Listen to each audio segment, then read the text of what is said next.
7 países: Argentina, Brasil, Chile, Colombia, Paraguay, Perú y los Estados Unidos, desean que la Organización de los Estados Americanos OEA apruebe una resolución que condene el arresto del primer vicepresidente de la Asamblea Nacional de Venezuela, el Parlamento, el oponente Edgar Zambrano.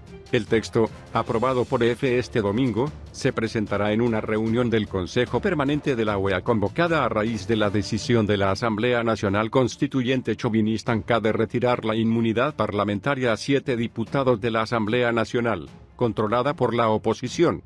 La resolución apunta a rechazar la decisión de la Asamblea Nacional Constituyente, compuesta únicamente por los fieles del presidente Nicolás Maduro, y apoyar a la Asamblea Nacional.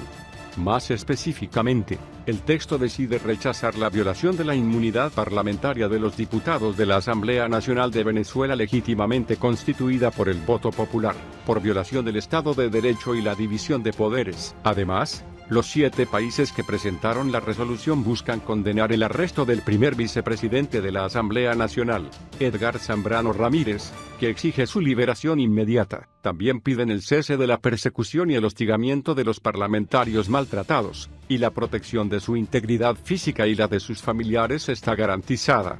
Para ser aprobada, cualquier resolución requiere un voto a favor de 18 de los 34 países miembros de la OEA. Cuba pertenece a la organización pero no ha participado desde 1962. El texto no es definitivo y podría cambiarse durante la sesión del lunes, que comenzará a las 16 hora local. 10 diputados de la oposición nacional, incluido Zambrano, fueron acusados de participar en el fallido levantamiento militar liderado el 30 de abril por el presidente en funciones Juan Guaidó, reconocido por 54 naciones. Zambrano fue arrestado el miércoles por los servicios de inteligencia venezolanos.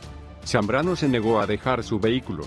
Los agentes de los servicios de inteligencia bolivianos SEBIN ordenaron entonces que el vehículo fuera transportado con una grúa a Helicoide, la sede de este cuerpo de inteligencia en Caracas. Venezuela ha experimentado un aumento en la tensión política desde enero pasado, cuando Maduro juró un nuevo periodo de 6 años que no reconoce a la oposición y es parte de la comunidad internacional. En respuesta, Guaidó fue proclamado presidente interino del país. Ha sido reconocido como tal por 54 países. La OEA declaró ilegítimo el 10 de enero la inauguración de Maduro, pero no aprobó ninguna resolución que reconociera específicamente a Guaidó como presidente de Venezuela.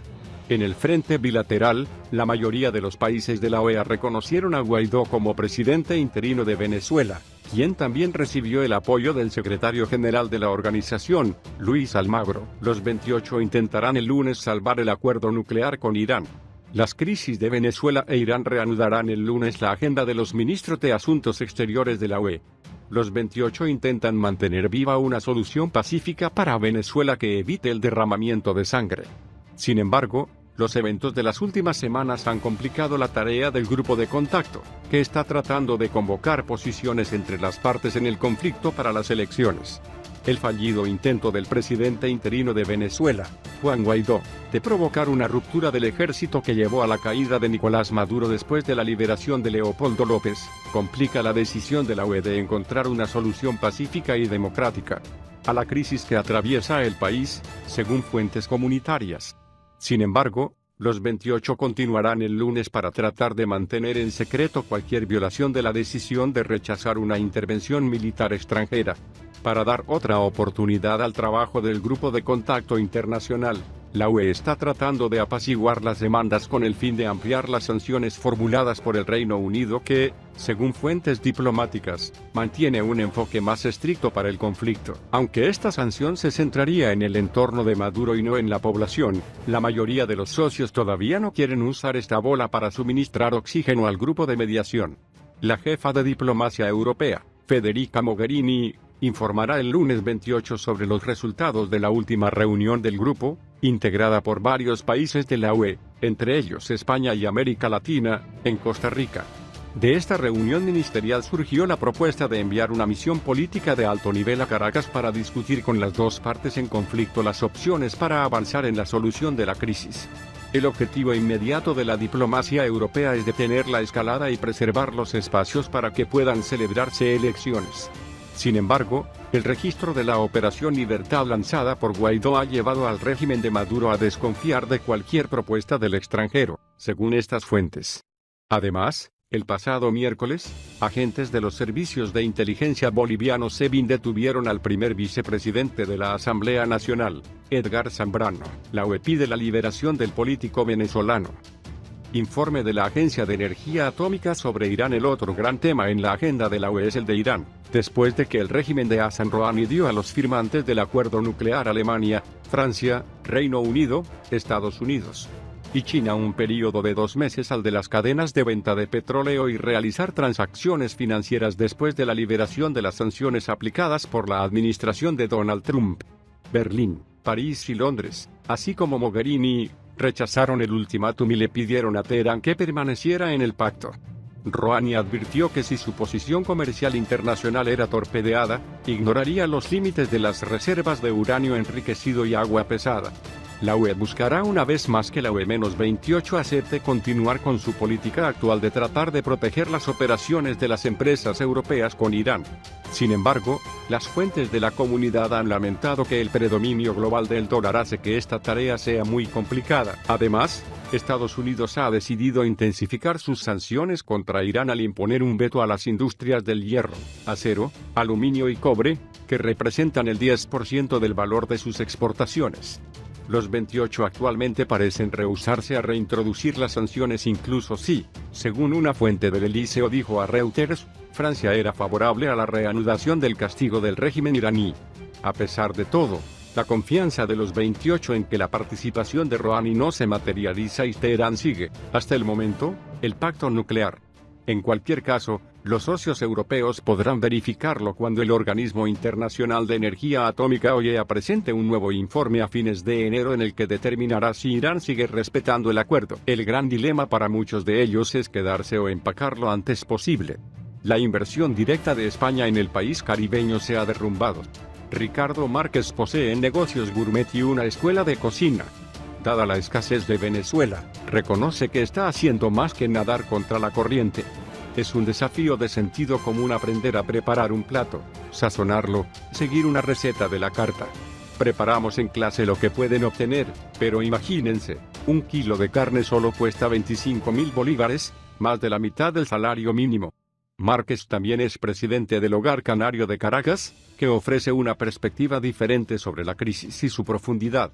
Para los canarios, Venezuela es la 8ª isla debido al peso demográfico y cultural de su comunidad en este país de Sudamérica.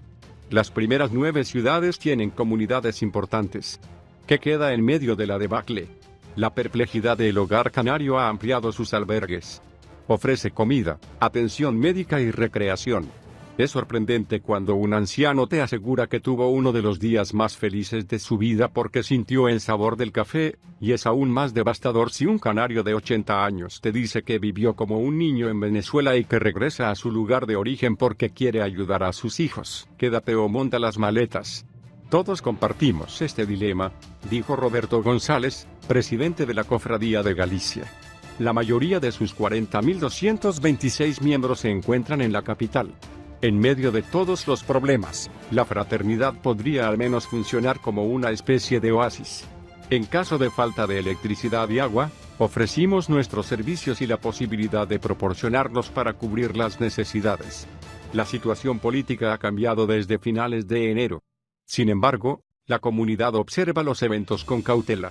Ya hemos experimentado esto, dice sobre la emoción en las calles. El cambio parece inminente y luego viene la normalidad. Como resultado, los miembros de la comunidad no saben qué esperar. Estrategias de inversionista, trastornos, inquietud, espera, la incertidumbre. Las sensaciones de los españoles comunes no son ajenas al mundo de los negocios, especialmente si se considera que España es el segundo mayor inversor en Venezuela después de los Países Bajos.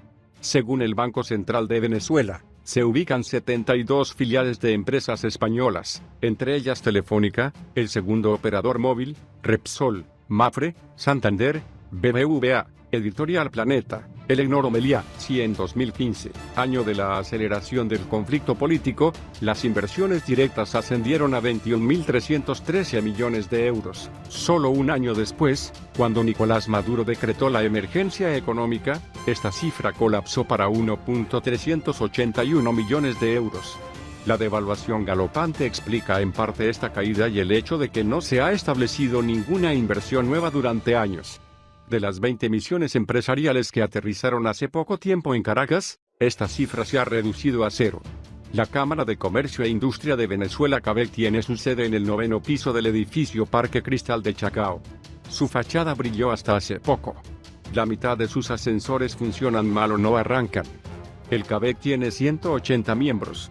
La mayoría de ellos todavía está aquí, una compañía muy sólida no se va, pero también hay algunos que han reducido significativamente sus operaciones y están esperando que los hechos evolucionen, dijo Patricia Veloso.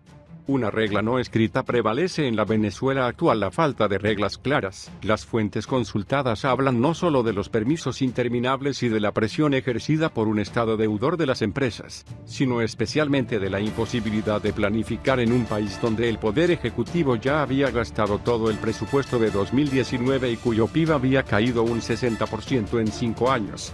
La hoja de ruta debe ser cambiada diariamente. Dinámica de negocios. Un español que vive en Caracas, que está perfectamente familiarizado con la dinámica de los negocios y prefiere permanecer en el anonimato por razones de prudencia, recuerda que en Venezuela todos saben cuál es el diagnóstico político y económico necesario. Otra cosa es que esto sucede en los tiempos y formas reclamados por una parte de la sociedad en las calles. Al mismo tiempo, las compañías cubiertas por los acuerdos bilaterales de protección de inversiones APRI no tienen más remedio que esperar y ver. Esta es la situación que prevalece. Incluso a pesar de la situación, las grandes empresas que tienen inversiones son a largo plazo. Aunque el envío de beneficios al exterior ha sido difícil, continúan ganando dinero. Esto se debe a que la rentabilidad en una Venezuela volátil es mucho más alta que en otro país. Para quedarse, debes saber cómo jugar con estas cubiertas, dijo el interlocutor. Tú sabes.